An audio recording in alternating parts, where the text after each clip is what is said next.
ఎంతో గౌరవించాల్సిన ఉపాధ్యాయులను గత వైసీపీ ప్రభుత్వం బ్రాందీ షాపుల వద్ద ఉపాధ్యాయులను కాపలా పెట్టించి తీవ్రంగా అవమానం అగౌరవపరిచిందని తెలుగుదేశం పార్టీ రాష్ట్ర అధికార ప్రతినిధి పిఠాపురం మాజీ ఎమ్మెల్యే వర్మ అన్నారు. పిఠాపురం మహారాజా కోట ఆవరణలో ఉన్న తెలుగుదేశం పార్టీ కార్యాలయంలో మాజీ ఎమ్మెల్యే వర్మ మీడియాతో మాట్లాడారు. ఉపాధ్యాయ దినోత్సవం సందర్భంగా పిఠాపురం నియోజకవర్గ ఉపాధ్యాయులకు ఉపాధ్యాయ దినోత్సవ శుభాకాంక్షలు తెలిపారు. సర్వేపల్లి రాధాకృష్ణ గారి జన్మదినం రోజుని ఉపాధ్యాయ దినోత్సవంగా జరుపుకుంటాం. దానికి కారణం ఏంటంటే ఆయన ఉపరాష్ట్రపతిగా పనిచేశారు. అదేవిధంగా ఉపాధ్యాయుల కోసం ఎంతో శ్రమించారు. మరి ఆయన జీవితాన్ని ఉపాధ్యాయులు గౌరవించడం కోసం అంకితం చేశారు. చేత సర్వేపల్లి రాధాకృష్ణ గారి జన్మదినం ఉపాధ్యాయుల దినోత్సవం.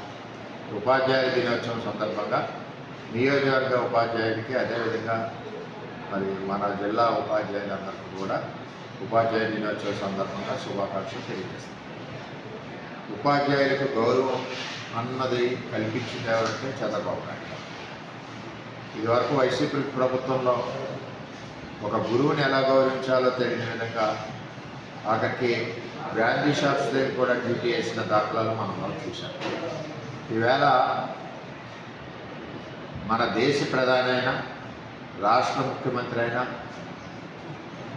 ఉపాధ్యాయుడి ముందు టీచర్ ముందు స్టూడెంట్, ఆ టీచర్ కనపడేసరికి సడన్గా లేచి నమస్కరిస్తారు. అంటే ఈ దేశ భవిష్యత్తును తీర్చిదిద్దేదే ఉపాధ్యాయుడు, యువతను తీర్చిదిద్దేదే మంచి మార్గంలో తీర్చిదిద్దేదే ఉపాధ్యాయుడు. చేత ఉపాధ్యాయుల దినోత్సవాన్ని మనందరం గౌరవించుకుంటూ మనందరం ఈ స్థాయిలో ఉండడానికి ఉపయోగపడిన ఉపాధ్యాయులందరికీ కూడా మన శుభాకాంక్షలు తెలియజేసుకుంటాం. మరొకసారి పిఠాపురం నియోజకవర్గ ఉపాధ్యాయులందరికీ పేరు పేరున శుభాకాంక్షలు తెలియజేస్తున్నాం.